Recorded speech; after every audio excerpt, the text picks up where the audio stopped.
بسم الله الرحمن الرحيم الحمد لله رب العالمين بارئ الخلائق أجمعين الصلاة والسلام على جميع الأنبياء والمرسلين سيما من سمي في الآفاق بأحمد وفي الأرض بأبي القاسم محمد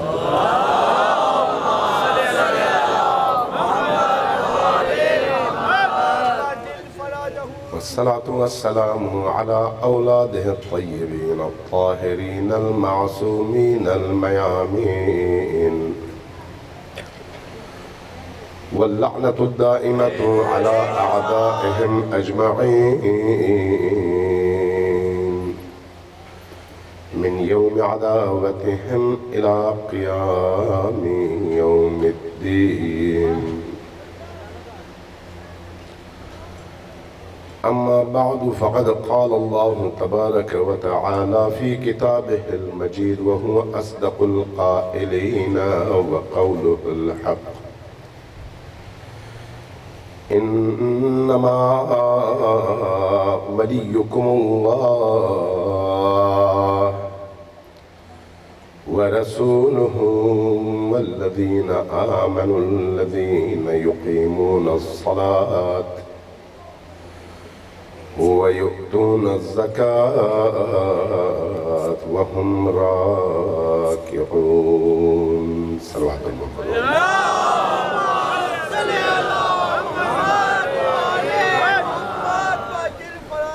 اللہ تبارک و تعالیٰ آپ کی اس عزاداری کو اس عبادت کو اپنی بارگاہ میں شرف قبولیت عطا فرمائے آپ کی اس عزاداری میں شرکت کو حضرت زہرا سلام اللہ علیہا قبول فرمائے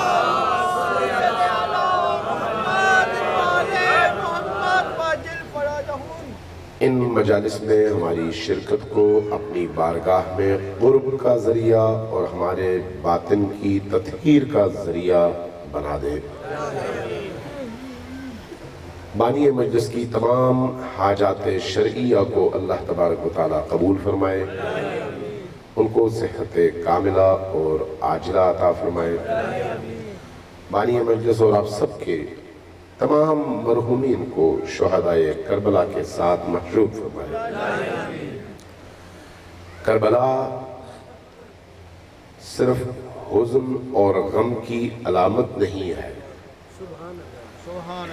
ایسا نہیں ہے کہ کربلا کچھ لوگوں کے رونے اور کچھ لوگوں کی طرف سے رلانے کی محفل کے لیے عنوان ہو بلکہ کربلا عالم انسانیت کی بیداری کے ساتھ ساتھ عالم انسانیت کو عالم بشریت کو شعور اور عقل عطا کرنے کا وہ مکتب ہے جس نے 1400 سال گزرنے کے باوجود بنی نوع آدم کو جو بیداری عطا کی وہ کوئی اور واقعہ یا کوئی اور تاریخ نہ دے سکی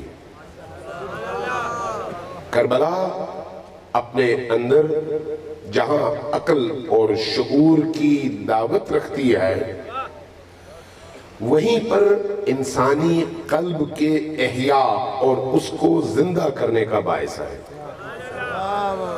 کربلا عقل انسانی کو جگا کر حق سے متصل کرنے کا بہترین اور مختصر ترین راستہ ہے میں جو آپ سے عرض کر رہا ہوں یہ میں تکلفاً خطیبانہ جملے نہیں بول رہا یہ نظریات ہیں نظریات یہ ہمارے عقائد کی بنیاد ہے قرآن عالم بشریت کی ہدایت کے لیے اتاری گئی کتاب ہے کوئی شک تو نہیں ہے اس میں لیکن کس کے لیے اس کے لیے جو اس قرآن کو بصیرت کی نگاہ سے دیکھے، پڑھے اور سمجھے۔ لیکن اگر کوئی اسی قرآن کو جو اللہ نے عالم بشریت کی نجات کے لیے نازل فرمایا ہے، اگر اس کو صرف مردوں کے لیے مخصوص قرار دے کر جنازے کے اوپر اور قبر کے اوپر پڑھنا شروع کر دے تو یہ اس کا قصور تو ہے، قرآن کا قصور نہیں ہے۔ قرآن مردوں کو زندہ کرنے کے لیے آیا تھا، قرآن لوگوں کو حیات دینے کے لیے اتاری گئی کتاب کا نام ہے۔ قرآن عقل و شعور بشری کو جگانے کے لیے اور انسان اور رحمان کے درمیان موجود فاصلوں کو ختم کرنے کے لیے اللہ نے اتارا ہے۔ اسی قرآن کی اس بصیرت افروز روح کو معاشرے کی نگاہوں پر پڑے ہوئے پردوں کو ہٹا کر معاشرے کو اس سے آشنا کرنے کی ذمہ داری کربلا کیا ہے۔ کیوں؟ اس لیے کہ کربلا کے واقعے کے دوران قرآن موجود تھا، لیکن لوگ اسی قرآن کو پڑھتے ہوئے بھی قرآن کی روح کو پامال کر رہے تھے۔ لہذا ایسی کسی ہستی کی ضرورت تھی، ایسے کسی قدم کی ضرورت تھی۔ ہستی وہ ہو جس کا اٹھایا ہوا ہر قدم عالم انسانیت کے ہر فرد کی ضمیر کو جھنجھوڑ کر اس کو متزلزل کر سکے، نکال سکے اور اس میدان میں پہنچا کر کہہ سکے کہ اس ہستی نے جو قربانی دی ہے وہ خامخواہ میں نہیں بلکہ ایک بہت بڑے مقصد کے لیے دیا ہے۔ لہذا حسین بن علی نے قدم اٹھایا ہے۔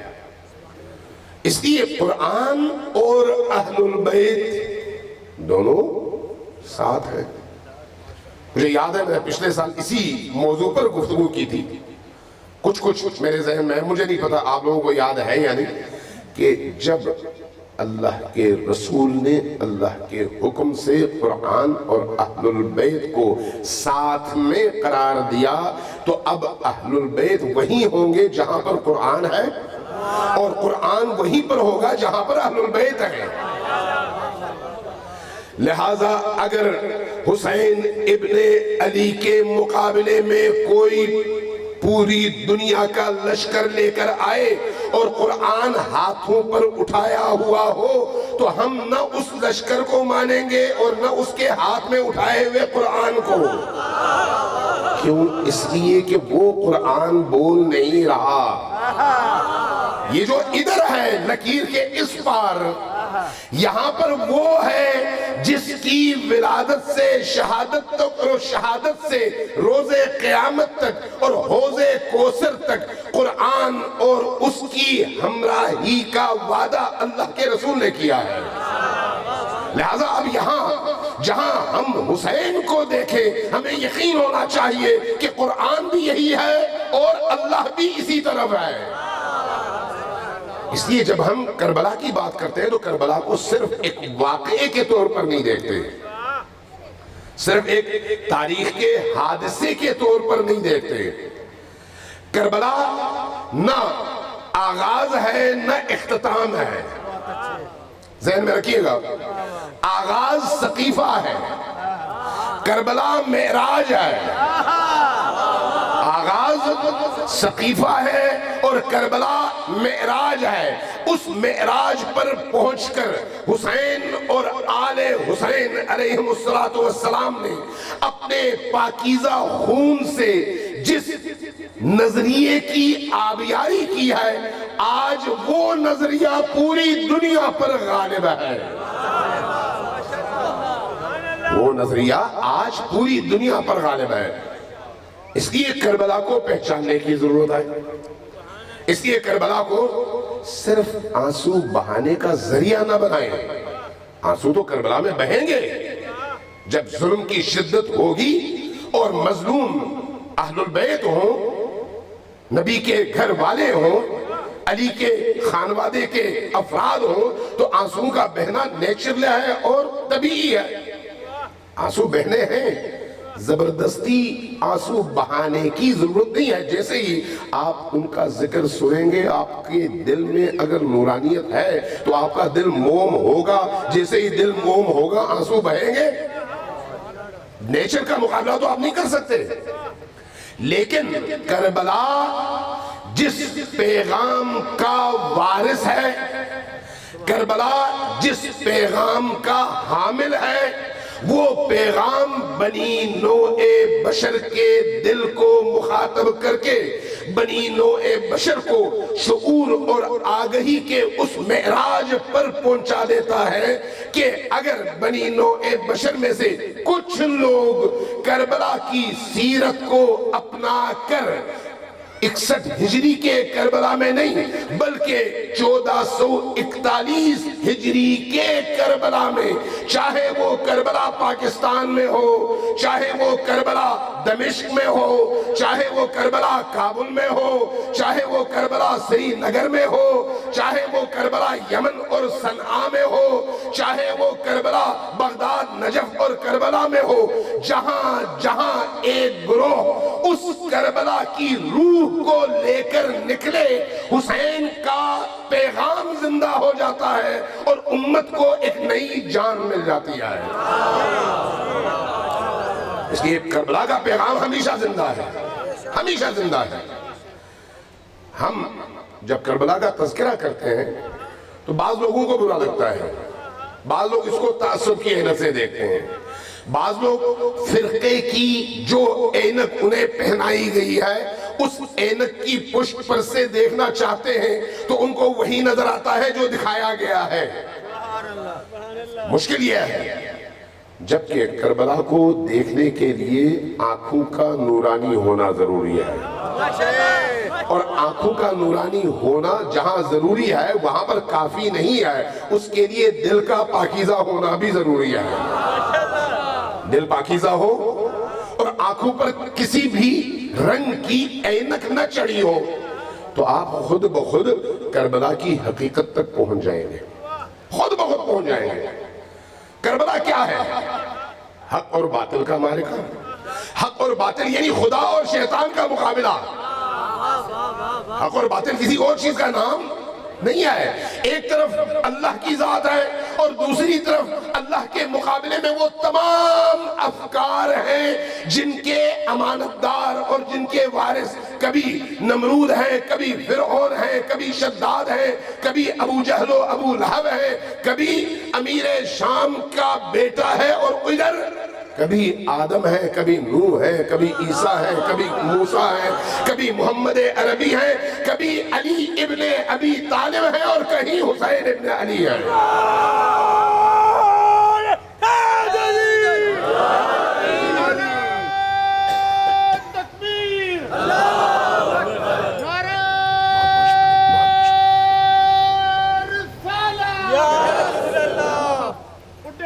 اس لیے جننے بھی شہین پرواز اندر سب تو اچھی پرواز میرے حسین دی ہے، ماشاءاللہ، سب تو اچھی پرواز میرے حسین دی ہے۔ ماشاءاللہ۔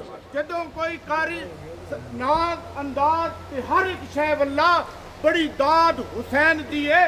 جدوں کوئی قاری قرآن دی تلاوت کرتا ہے سانو انج لگتا ہے کہ آواز حسین دی ہے۔ نماز تے ہر کوئی پڑھتا ہے حاکم پر سب تو وکری نماز حسین دی ہے۔ نعرہ حیدری، سلوات بھیجیے پر محمد و آل محمد۔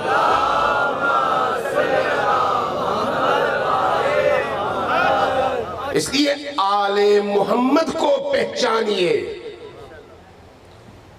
آل محمد کو پہچان لیں گے تو قرآن کو پہچان لیں گے، چونکہ یہ دونوں ایک ہے۔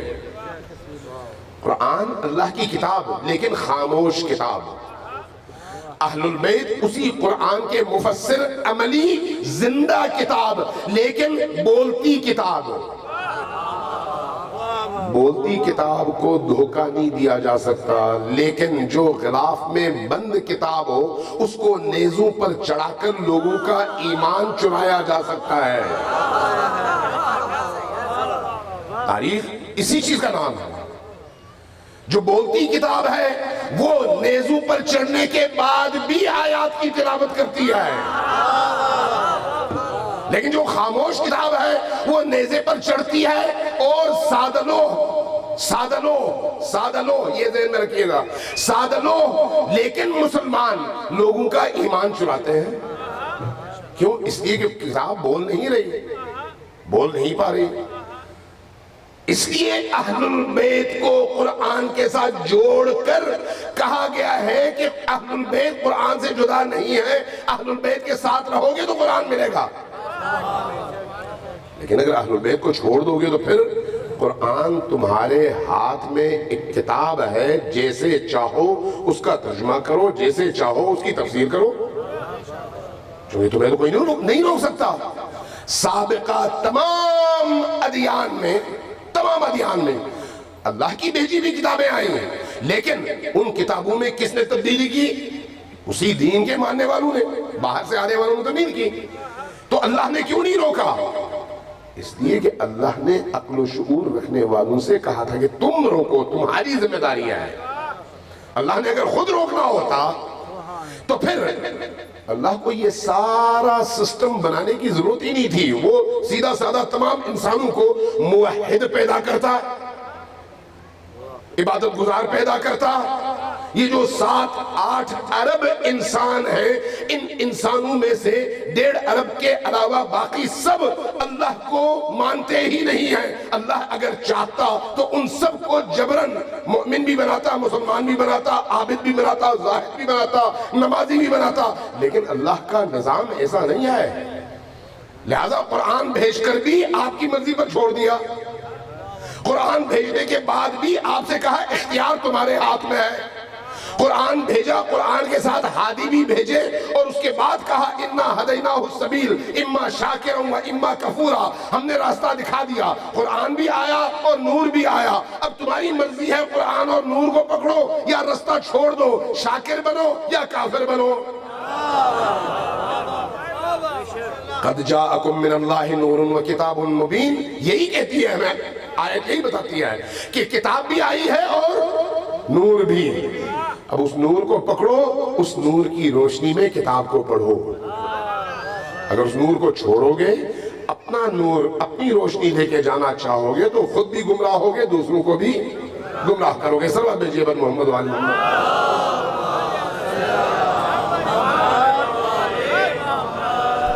یہ یاد رکھیے، اہل البیت علیہ السلام، چونکہ آج امام حسین کی مجلس ہے، یہ امام حسین تک پہنچنے کے لیے چند احادیث میں ضرور آپ کو سنانا چاہوں گا۔ جو چاہتے ہیں حدیثیں سنیں وہ ذرا اونچی آواز سے سنوا دیجئے۔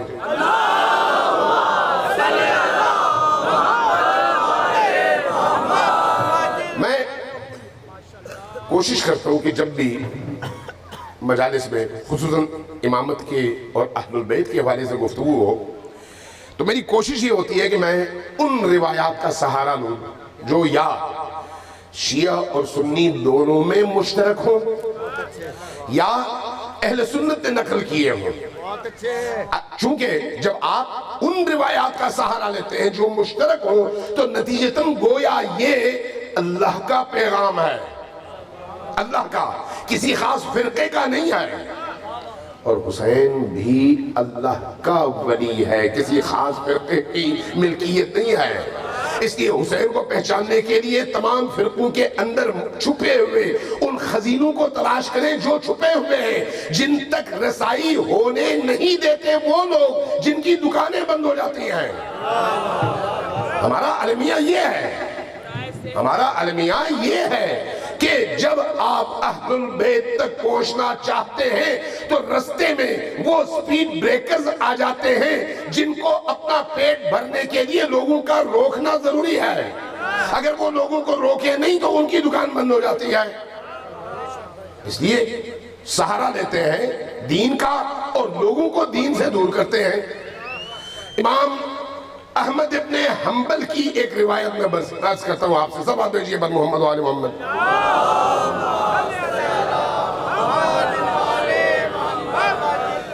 یہ روایت ہے الملل و معرفت الرجال، کتاب ہے اہل سنت کی، شیعوں کی نہیں ہے۔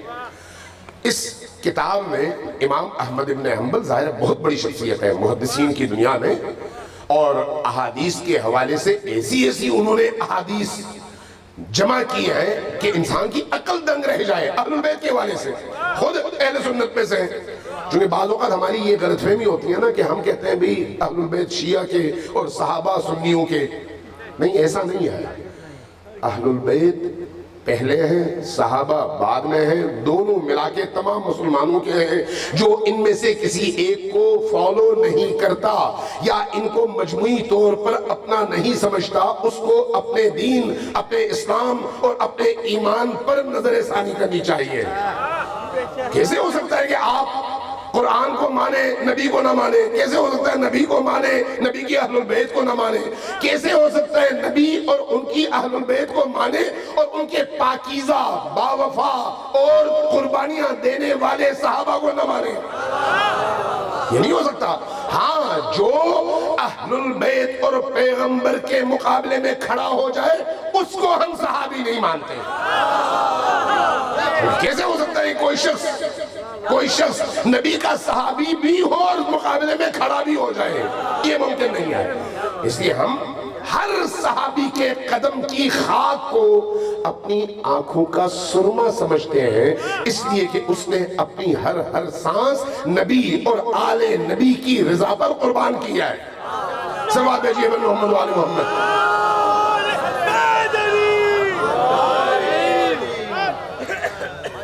ایک دفعہ پھر سلوات بھیجیے بر محمد و آل محمد۔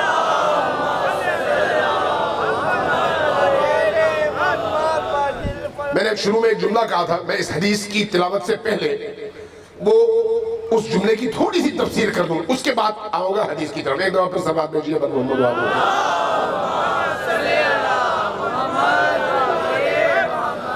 مجھے اندازہ ہے موسم گرم ہے، مجھے اندازہ ہے آپ سب پسینے میں بھیگے ہوئے ہیں، لیکن اگر گفتگو تھوڑی سی لمبی ہو جائے تو تھکیں گے تو نہیں؟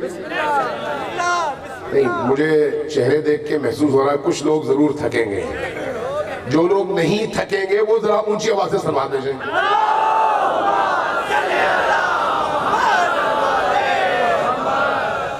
دیکھیے، ایک بات ذہن نشین کر لیجئے کہ خلافت اور امامت کے حوالے سے دو تصور اسلام میں موجود ہیں۔ ایک تصور اہل سنت کا ہے، دوسرا تصور اہل البیت کا ہے۔ ایک تصور اکثریت صحابہ کا ہے اور دوسرا تصور اہل البیت کا ہے۔ جو اہل البیت کا تصور ہے، تصور خلافت، وہ یہ ہے کہ خلیفہ زمین پر اللہ کا جانشین ہے، چونکہ یہ قرآن کہتا ہے انی جاعل فی الارض خلیفتاً، میں زمین پر اپنا جانشین بنا ہوں۔ تو یہ جو خلافت ہے یہ اللہ کی جانشینی ہے، ایسا ہی ہے۔ اب جب اللہ کی جانشینی ہے تو اللہ کے جانشین کے تعین کا اختیار مجھے نہیں ہے، اللہ کو ہے۔ توجہ ہے میں کیا کہہ رہا ہوں؟ یعنی جب ہم کہتے ہیں کہ امامت و خلافت کے تعین کا اختیار اللہ کو ہے تو وہ اس لیے کہتے ہیں کہ منصب خدائی منصب ہے، الہی منصب ہے، انسانی منصب نہیں ہے۔ جب اللہ کا جانشین ہے، اللہ کی جگہ اس نے بیٹھنا ہے تو پھر اس کا انتخاب بھی اللہ کرے گا۔ دوسری بات، جب ہم قرآن کریم میں پڑھتے ہیں اطیعوا اللہ و اطیعوا الرسول و اولی الامر منکم، تو یہ جو اطاعت خدا ہے، اطاعت خدا کے ضمن میں اطاعت رسول ہے، اطاعت رسول کے ضمن میں اولی الامر کی اطاعت ہے۔ تو پھر جس کی اطاعت کو قرآن واجب قرار دے رہا ہے، فرض قرار دے رہا ہے، اس میں وہ صفات ہونی چاہیے جو نبی میں موجود ہے۔ اگر عملی طور پر فاصلہ زیادہ ہو تو پھر نبی معصوم ہے، غیر معصوم کی اطاعت ممکن نہیں ہے۔ اس لیے ہم کہتے ہیں کہ جب یہ منصب الہی ہے تو پھر اطاعت کا حکم جو ہے وہ اس کے لیے ہے جس کا تعین اللہ کرے۔ اسی وجہ سے ہم کہتے ہیں کہ علی کی امامت اور خلافت کا تعین اللہ نے کیا، اللہ کے رسول کے ذریعے سے ہوا، اور آخری دفعہ جو اعلان ہوا وہ کہاں پر ہوا؟ غدیر خم میں ہوا۔ میں اس تفصیل میں نہیں جاتا، لیکن آخری اعلان، آخری، اس سے پہلے ظاہر ہے کئی بار کیے جا چکے ہیں اعلانات، اب اس پر گفتگو کریں گے تو ظاہر ہے پھر صبح ہو جائیں گے۔ لیکن ہمارے اہل سنت دوستوں کے ہاں وہ کہتے ہیں نہیں بھائی، دلیل یہ ہے کہ انسان اپنے عقل اور شعور کے حوالے سے بلوغ کی اس منزل پر پہنچ چکا ہے کہ اب وہ اللہ کی جانشینی کی مسند پر خلیفہ کو بٹھانے کا اختیار اور صلاحیت رکھتا ہے، وہ یہ کہتے ہیں۔ دلیل بھی یہی ہے، یعنی ان کے پاس کوئی آیت یا روایت دلیل نہیں ہے، دلیل یہ ہے اور عقلی دلیل ہے، چاہے مان لیتے ہیں۔ اب خود اس پر ایک بہت لمبی چوڑی بحث ہے کہ اگر اللہ کے رسول نے اپنے بعد کسی کا تعین نہیں فرمایا، ایسا ہی ہے نا، ہمارے دوست احباب یہی کہتے ہیں کہ اللہ کے رسول نے کسی کا تعین نہیں کیا، مان لیتے ہیں نہیں کیا، تو پھر سنت کیا ہے؟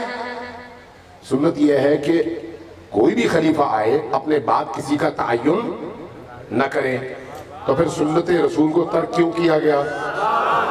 کیا کہنے؟ سمپل سی بات ہے، جب اللہ کے رسول نے کسی کا تعین نہیں کیا تو پھر حضرت ابوبکر کی طرف سے حضرت عمر کا تعین کیسے ہوا؟ نہیں ہونا چاہیے تھا، چھوڑ دیتے ہیں۔ اگر فرض کرتے ہیں یہی روش ٹھیک ہے، جو روش حضرت ابوبکر صدیق کی خلافت کے تعین کے لیے اختیار کی گئی، یعنی قبائل کے سربراہ، تو پھر حضرت ابوبکر صدیق کے بعد بھی اسی روش کو آپ رواج دے دیتے ہیں، لیکن ایسا نہیں ہوا۔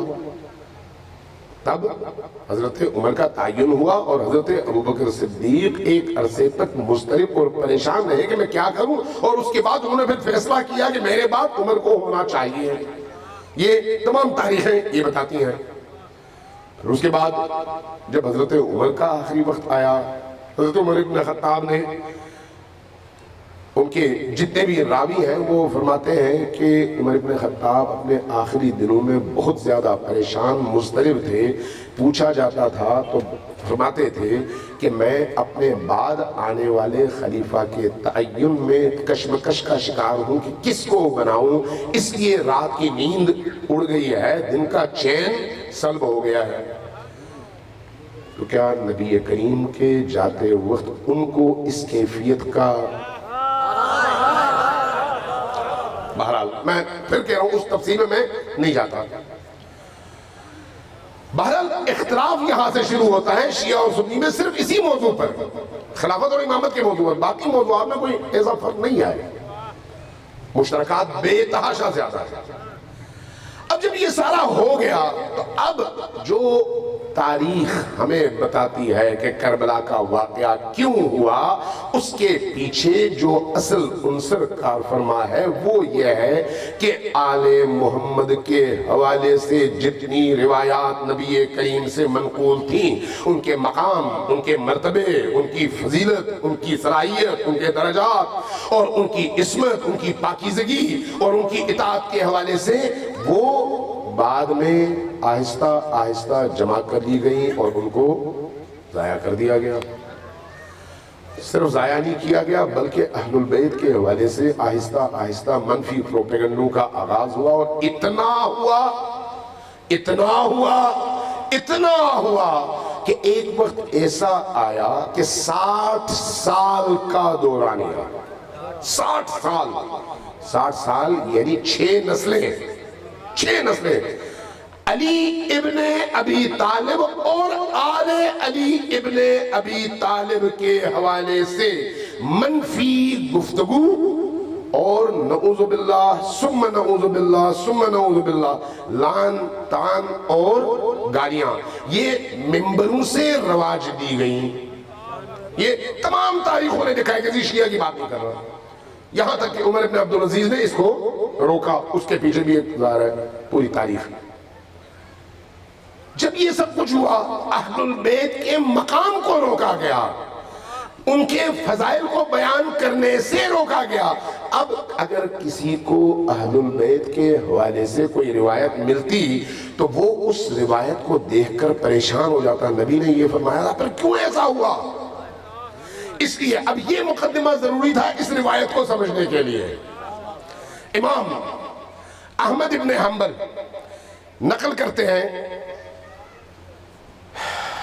وہ نقل کرتے ہیں شعبہ سے۔ شعبہ ایک صحابی ہے جنہوں نے بہت ساری حدیثیں نقل کی ہیں۔ وہ کہتے ہیں حدثنا ابو داود عن شعبہ، ابو داود نے شعبہ سے نقل کیا، اور شعبہ کہتے ہیں کہ ہمارے پاس حکم حدیث لے کے آیا اور اس نے کہا کہ یہ حدیث میں نے عبد الرحمن سے نہیں آئے، اور عبد الرحمن ابن ابی لیلہ نے کہا کہ یہ حدیث میں نے رسول کریم سے سنی تھی۔ وہ کیا تھی؟ کہا رسول کریم کے حوالے، رسول کریم نے فرمایا، کس کے بارے میں فرمایا؟ علی کے بارے میں۔ ذرا غور کیجئے گا، یہ حدیث میں نے پچھلے دنوں ہمارے ایک بہت بڑے مفکر اور درجنوں کتابوں کے مصنف اہل سنت علماء میں سے ایک بڑے فاضل دوست ہیں، ان سے جب اس حدیث کا حوالہ دیا تو انہوں نے کہا ہاں میں نے بھی پڑھی ہے اور حدیث بالکل صحیح ہے۔ میں اہل سنت حوالہ بتا رہا ہوں آپ کو۔ کہنے لگے کہ میں نے ابی لیلہ سے یہ حدیث سنی، اس نے کہا کہ ان علی بشیء، علی کے بارے میں مجھے ایک ایسی بات کا پتہ چل گیا ہے، توجہ چاہیے لفظوں پر، علی کے بارے میں مجھے ایک ایسی بات کا پتہ چل گیا ہے، لو حدثتکم، اگر میں وہ تمہارے سامنے بیان کر دوں تو پھر کیا ہوگا؟ لرفضتم جمیعا، تم سب کے سب مل کے رافضی ہو جاؤ گے۔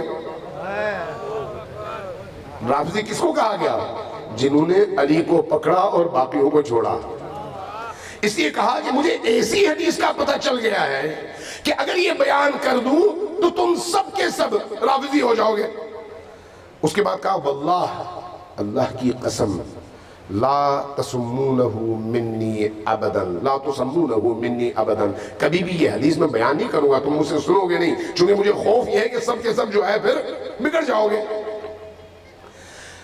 اس حدیث کو امام احمد ابن حنبل نے نقل کیا ہے۔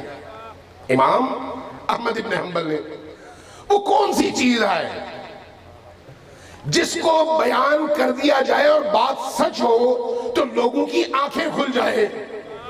سوچنے والی بات تو یہ ہے کہ وہ کون سی چیز ہے۔ اب ذرا آئیے امام صادق علیہ السلام کی ایک حدیث،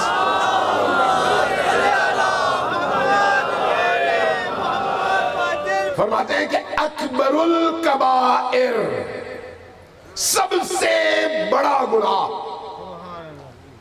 زنا گناہ ہے یا نہیں؟ لیکن کبیرہ گناہ ہے، صغیرہ نہیں ہے، کبیرہ گناہ ہے۔ شراب پینا گناہ ہے، کبیرہ گناہ ہے۔ ڈاکے ڈالنا کبیرہ گناہ ہے۔ کسی کو قتل کرنا کبیرہ گناہ ہے۔ یہ سارے کے سارے کبائر میں سے ہیں، گناہان کبیرہ جن کو کہا جاتا ہے، ٹھیک ہے۔ فرمایا کہ اکبر الکبائر انکار حقنا اہل البیت، سب سے تمام ان کبیرہ گناہوں سے بڑا گناہ ہم اہل البیت کے حق کا انکار کا گناہ ہے۔ یعنی باقی سارے گناہ اس گناہ کے مقابلے میں چھوٹے ہیں۔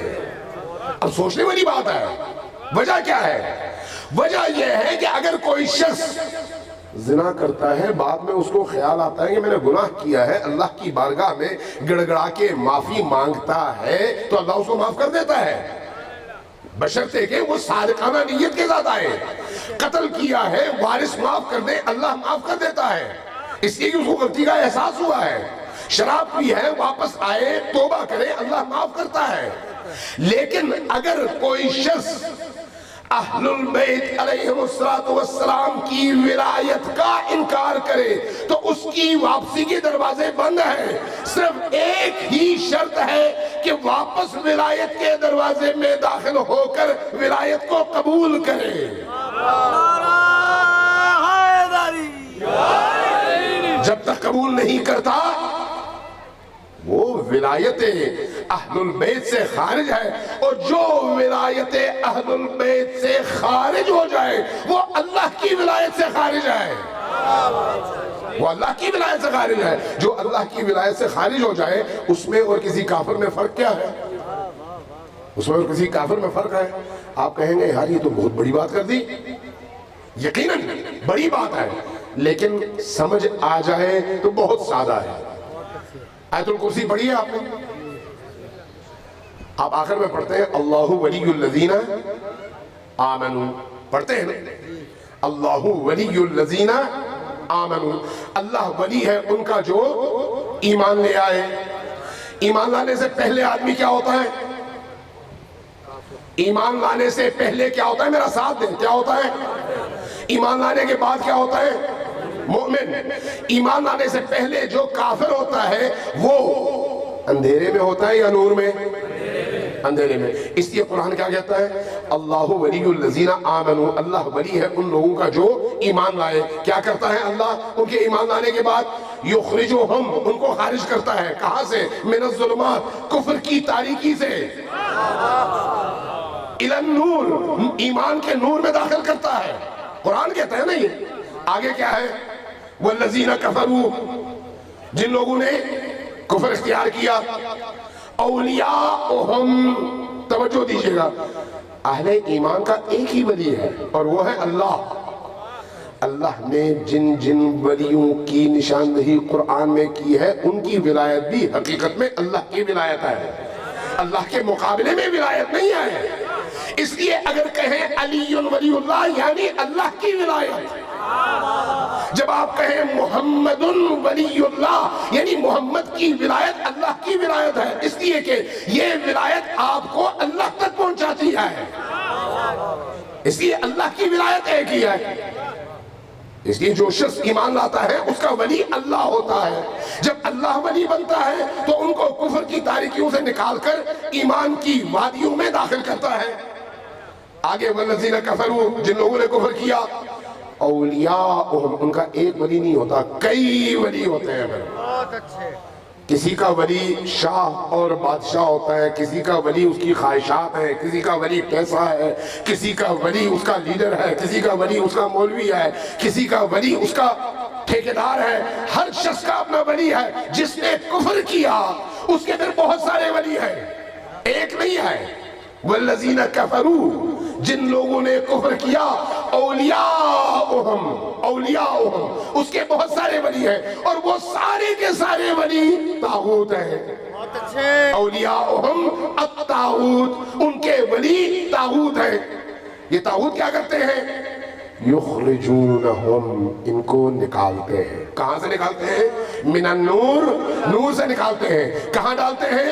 الی الظلمات، ظلمات میں ڈالتے ہیں۔ اب ایک سوال ہے، یہ تو کافر تھے، کافر تھے نا، تو کافر نور میں ہوتے ہیں؟ نہیں، وہ تو تاریکی میں ہوتے ہیں۔ قرآن کیا کہتا ہے؟ قرآن کہتا ہے کہ ان کے جو بہت سارے اولیاء ہیں یہ ان کو نور سے نکالتے ہیں، تو اس کا مطلب ہے یہ کافر پہلے نور میں تھے۔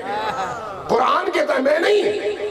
والذین کفروا اولیاءہم الطاغوت یخرجونہم، ان کو خارج کرتے ہیں یہ اولیاء کہاں سے؟ من النور، نور سے نکالتے ہیں، الی الظلمات، ظلمات میں پھینکتے ہیں۔ تو پھر یہ کیسے کافر ہیں جو نور میں تھے؟ یہ وہ کافر ہیں جنہوں نے لا الہ الا اللہ پڑھا، نور میں داخل ہوئے، محمد رسول اللہ کہا، نور میں داخل ہوئے۔ لیکن جب اللہ نے علی کی ولایت ان کے سامنے رکھی تو اللہ اور نبی کی ولایت کو تو قبول کیا، علی کی ولایت سے انکار کر دیا۔ اللہ نے نور سے نکالا، تاریکی میں پھینک دیا۔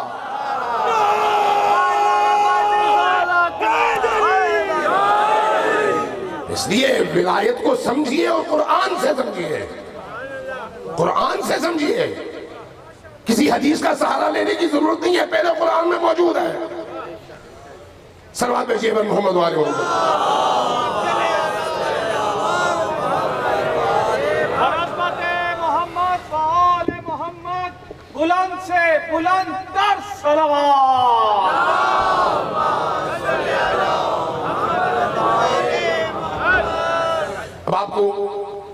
البیت سے منقول ایک روایت سناتا ہوں، بڑی خوبصورت روایت ہے، بڑی خوبصورت روایت ہے۔ چونکہ ہمارا المیہ یہ ہے کہ آج کل ہمارے معاشرے کے اندر لوگ ہر اصطلاح کو استعمال کرتے ہیں لوگوں کا دین چرانے کے لیے۔ قرآن کا لفظ استعمال ہوتا ہے لوگوں کا دین چرانے کے لیے، رسول سے محبت کا کلمہ اور اصطلاح استعمال کی جاتی ہے لوگوں کا دین چرانے کے لیے، ولایت کا لفظ استعمال ہوتا ہے لوگوں کا دین چرانے کے لیے، اسلام کا لفظ استعمال ہوتا ہے لوگوں کا دین چرانے کے لیے۔ ہمیں آنا چاہیے، دیکھنا چاہیے کہ قرآن نے ان اصطلاحات کو کہاں کہاں کن کن مفاہیم کے لیے استعمال کیا، اور آج کے ملا زدہ یا ملائیت کس معنی میں استعمال کر رہی ہے۔ اگر کوئی شخص قرآن کے مطابق استعمال کر رہا ہے تو ہماری آنکھوں پر اس کے قدم ہیں، ہم اس کے سامنے سر تسلیم خم کریں گے، اس لیے کہ وہ قرآن کی زبان بول رہا ہے۔ لیکن اگر کوئی قرآن استعمال کر کے اپنے نجس مقاصد کا لباس ہمیں پہنانا چاہے تو یہ پھر وہی لشکر کا منظر ہے جس میں نیزوں کے اوپر قرآن اٹھائے گئے تاکہ لوگوں کو دھوکہ دیا جا سکے۔ لہذا دھوکہ اہل بصیرت نہیں کھاتے، جن کی فکر، جن کی سوچ بیدار ہو وہ دھوکہ نہیں کھاتے، چاہے وہ کسی بھی طبقے میں ہو۔ اسی لیے یاد رکھیے گا کہ بصیرت کے ساتھ، معرفت کے ساتھ چیزوں کو دیکھیے اور سنیے، معرفت کے ساتھ۔ بعض اوقات ہمارے پاس معلومات ہوتی ہیں لیکن معرفت نہیں ہوتی، پہچان نہیں ہوتی، ہم پہچانتے نہیں ہیں۔ مثلا ہمیں پتا ہے اطیعوا اللہ و اطیعوا الرسول و اولی الامر منکم کا، لیکن آگے اس کا پیغام کیا ہے اور کون ہے ہمیں یہ نہیں معلوم۔ اس کو پہچاننا معرفت کہلاتا ہے جس کے بارے میں آیت اتری ہے۔ جب قرآن کہتا ہے انما ولیکم اللہ، جب تمہارا ولی اللہ ہے، انما ولیکم اللہ ورسولہ، اور اس کا رسول ہے، والذین، اور وہ ہیں جو یقیمون الصلاۃ، نماز قائم کرتے ہیں، ویؤتون الزکاۃ، اور زکوٰۃ دیتے ہیں، وہم راکعون، اور رکوع کی حالت میں دیتے ہیں۔ تو ہم دیکھتے ہیں جب یہ آیت اتری تو اس موقع پر اتری جب مسجد میں بہت سارے مسلمان موجود تھے، سائل آیا، مانگنے لگا، بھوکا ہوں میری مدد کرو، محتاج ہوں میری مدد کرو، کہیں سے کوئی جواب نہیں ملا۔ اس اسنا میں ان تمام مسلمانوں کے درمیان، نمازیوں کے درمیان، اہل عبادت کے درمیان ایک شخص کے کان میں یہ آواز آئی، ایک شخص کے کان تک یہ آواز پہنچی، لیکن کب؟ جب اس شخص نے مایوس ہو کر واپس لوٹتے ہوئے کہا کہ اللہم اشہد لا الہ، تو گواہ رہنا میں نے ان تمام مسلمانوں سے مانگا لیکن کسی نے میری مدد نہیں کی۔ جیسے ہی کہا لا الہ تو گواہ رہنا، اس شخصیت نے اپنا ہاتھ آگے کیا، جب تک تم بندوں سے مانگتے رہے میں خاموش رہا، جب تم اللہ سے مانگو گے تو اللہ کا ولی تمہیں دے گا۔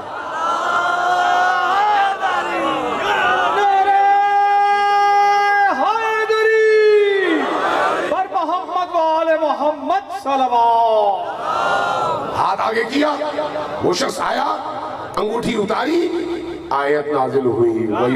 آیت کیا نازل ہوئی؟ تمہارا ولی وہ ہے جو نماز پڑھتا ہے اور اس حالت نماز میں رکوع میں جاتا ہے، اور رکوع کی حالت میں اللہ کی رضا کے لیے اللہ کے اس محتاج بندے کو صدقہ دیتا ہے۔ لہذا یہ یاد رکھیے گا کہ معرفت ان ہستیوں کو پہچاننے کا نام ہے، صرف جاننے کا نام نہیں ہے، اس لیے ان کو پہچانیے۔ اب آئیے اس روایت کی طرف۔ رسول کریم صلی اللہ علیہ وآلہ وسلم نے فرمایا،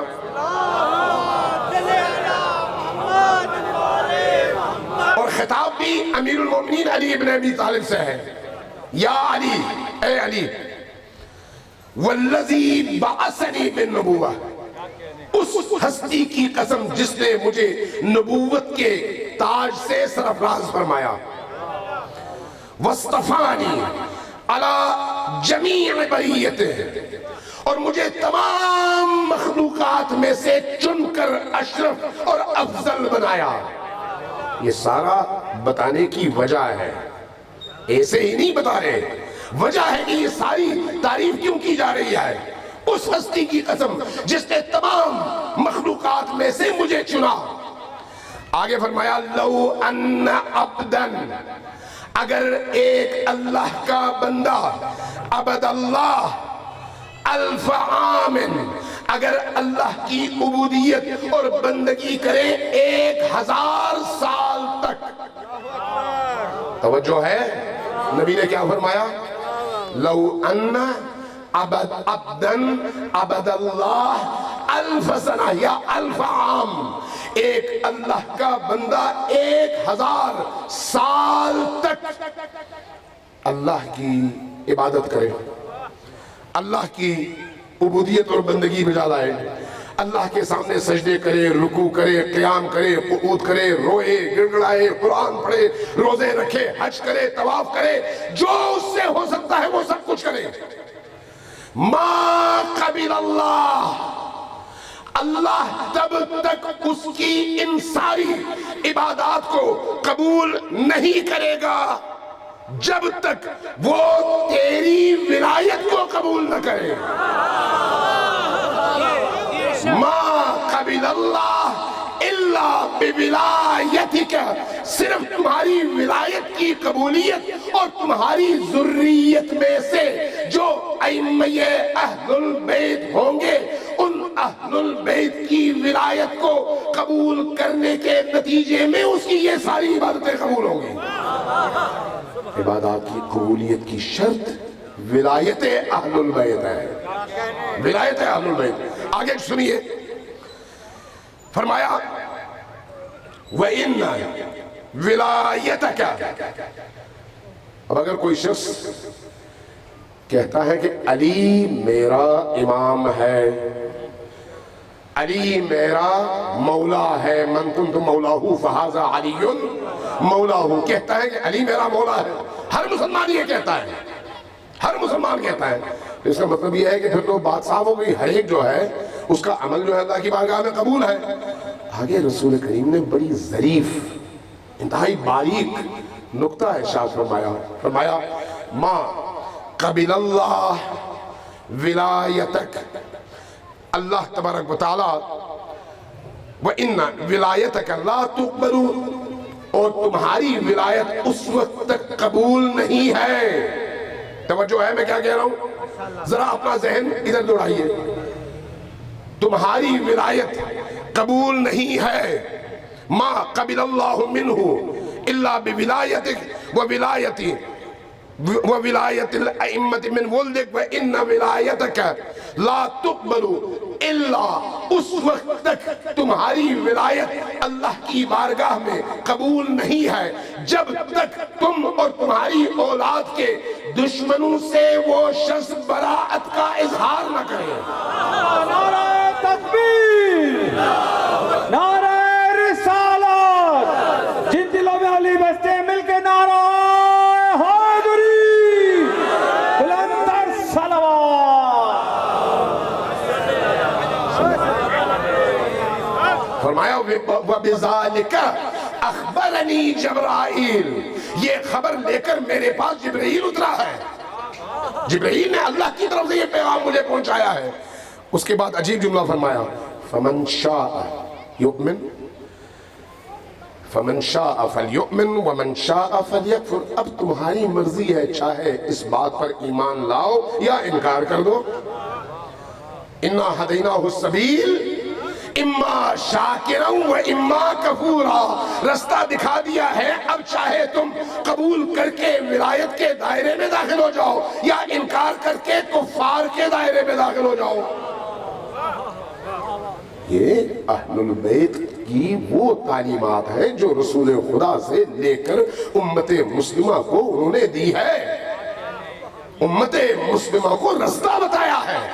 اس لیے آپ دیکھیے پوری تاریخ آپ کو ان ہستیوں کے دامن پر خطا اور گناہ یا غلطی کا کوئی ایک ذرے سے ذرہ داغ کہیں نظر نہیں آتا. کیوں؟ اس لیے کہ اللہ نے ان کو جس طرح سے خلق کیا ہے باقیوں کی خلقت ان کے علاوہ ہے. جب اللہ کہتا ہے کہ انما یرید اللہ لیذھب عنکم الرجس اہل البیت ویطہرکم تطہیرا، تو یہ کہنا چاہتا ہے کہ ہم نے ان ہستیوں کو پاکیت اور طہارت روح کے اس مقام تک پہنچا دیا ہے کہ اس کے آگے طہارت روح اور پاکیزگی کا کوئی تصور ممکن نہیں ہے. یطہرکم تطہیرا، ایسی طہارت جس کے مقابلے میں کوئی اور طہارت کا تصور ممکن نہیں ہے. گناہ نجاست ہے یا نہیں؟ نافرمانی نجاست ہے یا نہیں؟ خطا نجاست ہے یا نہیں؟ کفر نجاست ہے یا نہیں؟ شرک نجاست ہے یا نہیں؟ یہ ساری کی ساری چیزیں گندگی ہیں، نجاست ہیں. اور اللہ نے ان ہستیوں کو ان تمام برائیوں سے پاک کیا ہے، اسی لیے ہم کہتے ہیں وہ معصوم ہیں. اسی لیے کہتے ہیں کہ ان سے خطا ممکن نہیں ہے. صلوات بھیجیے بر محمد و آل محمد.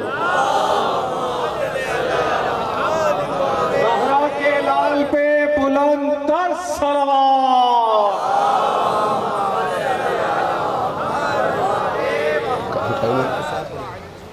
ایک دفعہ پھر صلوات بھیجیے بر محمد و آل محمد.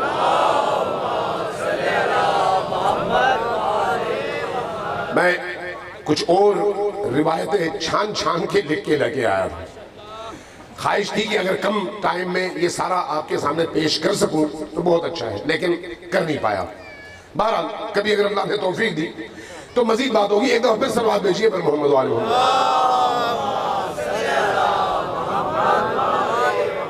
عزیزان گرامی، آج حیدری اتنی بلند آل محمد پہ بلند ترین صلوات.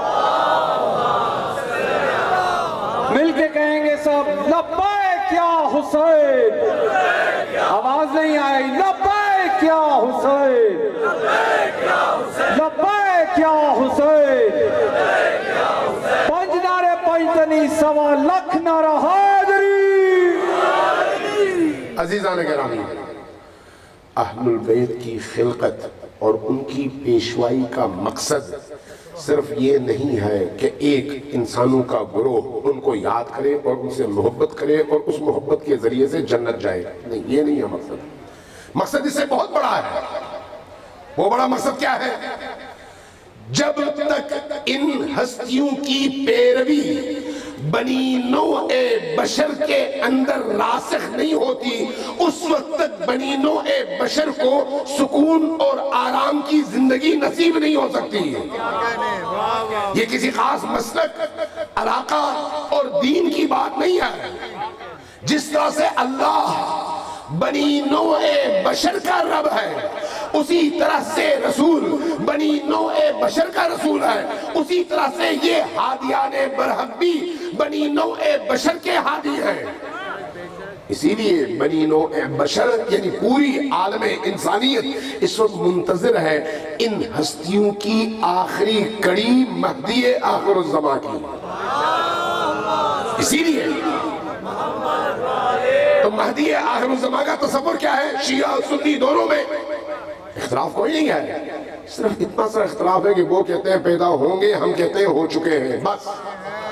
لیکن وہ بھی کہتے ہیں نبی کے فرزند ہیں، ہم بھی کہتے ہیں نبی کے فرزند ہیں. وہ بھی کہتے ہیں 12ویں امام ہیں، 12ویں امام. وہ بھی کہتے ہیں 12ویں خلیفہ ہیں، ہم بھی کہتے ہیں ہاں 12ویں خلیفہ ہیں. وہ بھی کہتے ہیں بنی حضرت فاطمہ اور حضرت علی کی اولاد میں سے ہیں، ہم بھی کہتے ہیں ہاں انہی میں سے ہیں. وہ بھی کہتے ہیں جب وہ آئیں گے تو زمین کو صرف کسی خاص خطے ارضی کو نہیں، زمین کو انصاف سے، عدل سے بھر دیں گے. یہی ہمارا عقیدہ بھی ہے. وہ بھی کہتے ہیں وہ آنے کے بعد اللہ کے دین کا ایسا نفاذ کر دیں گے کہ اس سے پہلے بنی نوع آدم کو ایسی حکومت نصیب نہ ہوئی ہوگی. ہم بھی یہی بات کرتے ہیں. مشترک ہے، ایک ہی طرح سے سوچتے ہیں. اس لیے یہ یاد رکھیے، فرق اگر ہے تو صرف اتنا سا کہ ہمارا جو انتظار ہے وہ ایک زندہ انتظار ہے، زندہ انتظار ہے۔ زندہ انتظار کا مطلب کیا ہے؟ یہ کہ ہم جاگتے، سوتے، اٹھتے، بیٹھتے، چلتے، رکتے ہمیشہ اس تصور کے ساتھ ہے کہ کب آواز آئے اٹھو مہدی آخر الزمان کا ظہور ہو گیا۔ ہمارے تصور میں یہ فرق ہے کہ ہم ان کو اپنے ارد گرد محسوس کرتے ہیں، اپنے اندر محسوس کرتے ہیں، ان کی برکتوں کو محسوس کرتے ہیں، ان کے فیض کو محسوس کرتے ہیں، اور ہمیں پتا ہے کہ اللہ ان کے ذریعے سے بنی نوع بشر کو ظلم کی چکی سے نجات دلائے گا۔ جو دین اس مقصد کے لیے آیا ہو اس کا تصور کتنا بلند ہونا چاہیے، کتنا عظیم ہونا چاہیے۔ آج جو فرقہ پرست ملا ہے وہ شیعہ سنی کو لڑا کر ایک دوسرے کے مقابلے میں لا کر اس عظیم تصور سے دور کر دیتے ہیں، جبکہ اگر دونوں کے درمیان مشترکات کو سامنے رکھا جائے تو خود بخود لوگ جڑ جائیں گے۔ ماضی ماضی ہے، مستقبل دونوں کا ایک ہے۔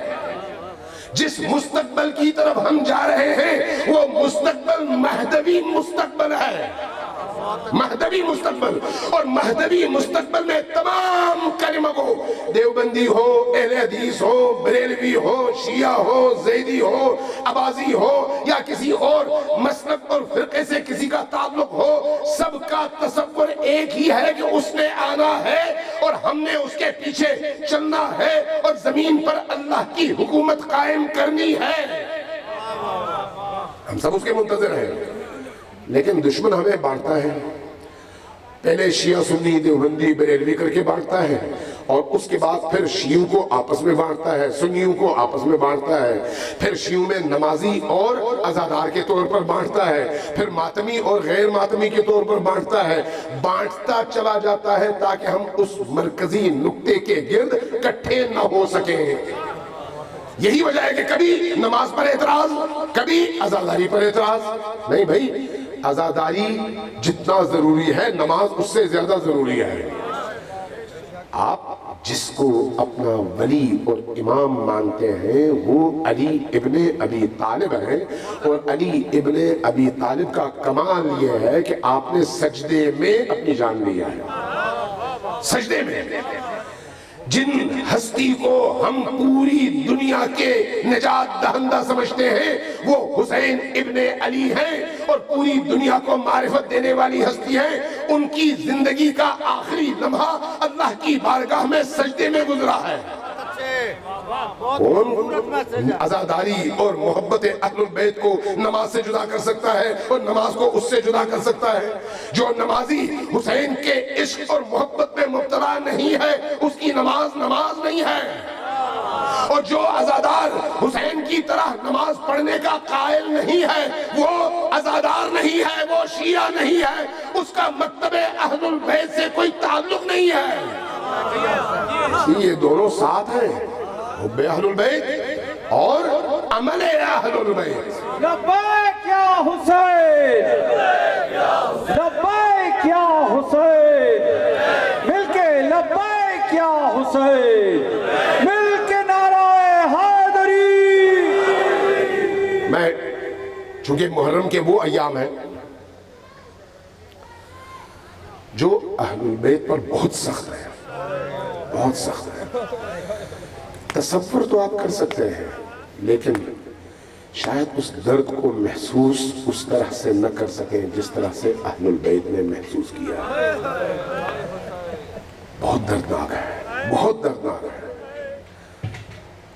اس لیے آپ روایات میں پڑھتے ہیں نا کہ امام سجاد علیہ السلام جب تک زندہ رہے، بعض نے لکھا ہے 40 سال، 40 سال خون کے آنسو روتے رہے۔ خون کے آنسو رونا اصطلاح نہیں ہے، عمل ہے، عمل، یعنی آنکھوں سے پانی کی جگہ خون کے قطرے گرے۔ کیسے ممکن ہے، کیسے ممکن ہے کہ ایسا ہو؟ آیت اللہ العظمیٰ حکیم کے پاس کچھ لوگ یہی سوال لے کر آئے کہا کہ ہم نے تاریخ میں یہ پڑھا اور علماء سے سنا کہ امام سجاد علیہ السلام نے 40 سال تک خون کے آنسو بہائے ہیں۔ کیا یہ ممکن ہے کہ خون کے آنسو بہائیں، یا پھر یہ ایک اصطلاح ہے روئے اتنے کی لوگ کہتے ہیں خون کے آنسو بہائے؟ انہوں نے کچھ نہیں کہا، گردن جھکا لی، کافی دیر تک ہچکیاں لے کر روتے رہے، پھر اپنی جیب سے رومال نکالی، رومال سے اپنے آنکھ صاف کیے، جب جیسے ہی اٹھایا تو سامنے رکھا، دیکھا خون سے پر تھا، خون سے پر رومال دیکھ کر سوال کرنے والے پریشان ہوئے، کہا یہ کیا ہو گیا؟ کہا کہ دیکھو 61 ہجری میں کربلا میں نہیں تھا، جب سنتا ہوں آج 1400 سال بعد تو تب بھی میری روح کانپ اٹھتی ہے کہ نبی کی بیٹیوں کے ساتھ ایسا سلوک کیا گیا۔ پھر خود بخود خون کے آنسو بہتے ہیں۔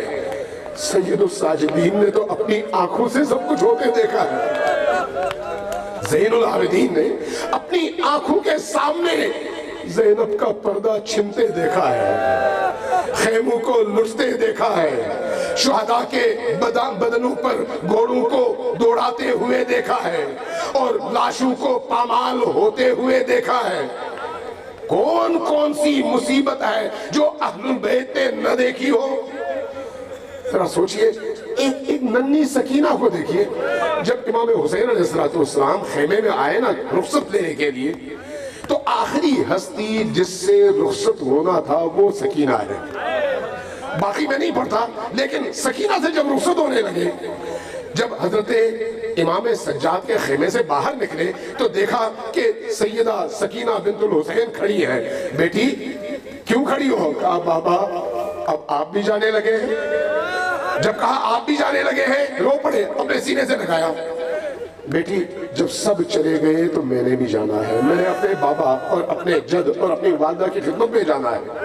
کہا بابا ہمیں کس کے سہارے چھوڑ کر جا رہے ہیں؟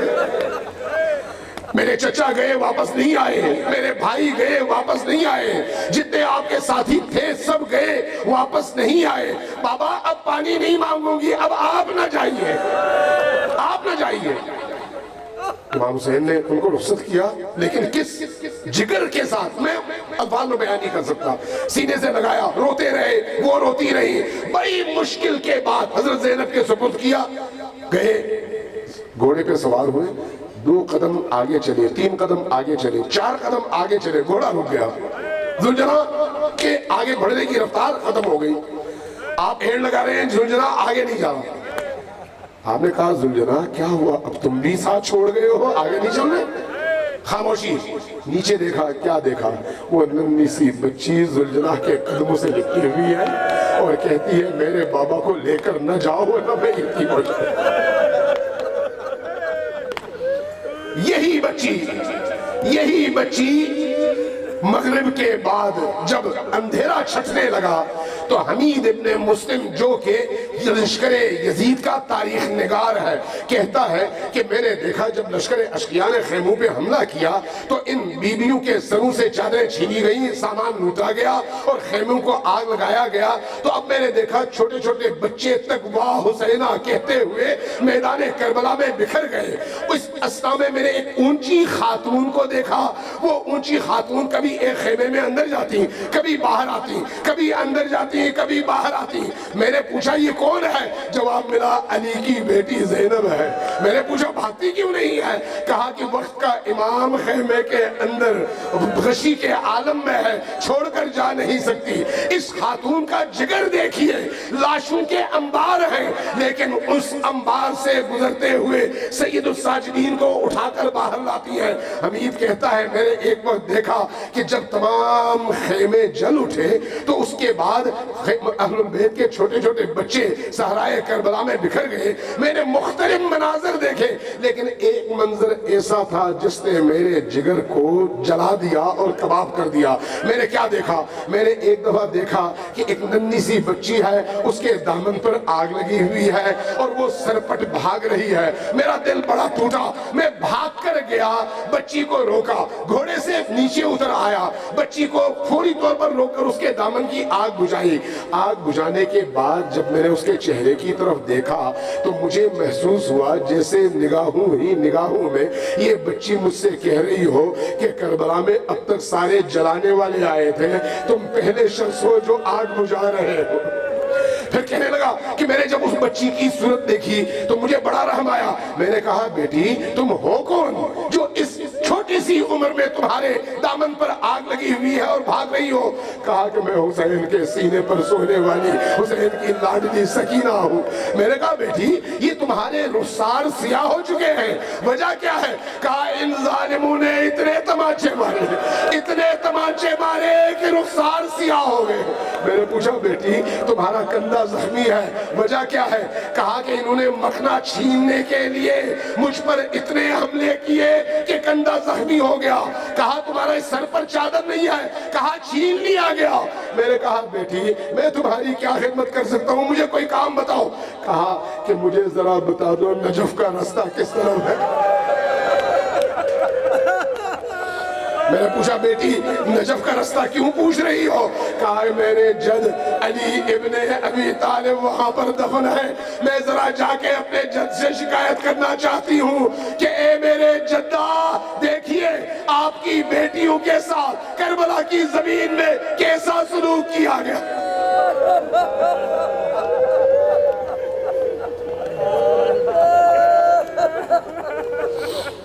اِنَّا لِلَّهِ وَإِنَّا إِلَيْهِ رَاجِعُونَ. وَسَيَعْلَمُ الَّذِينَ ظَلَمُوا أَيَّ مُنْقَلِبٍ يَنْقَلِبُونَ.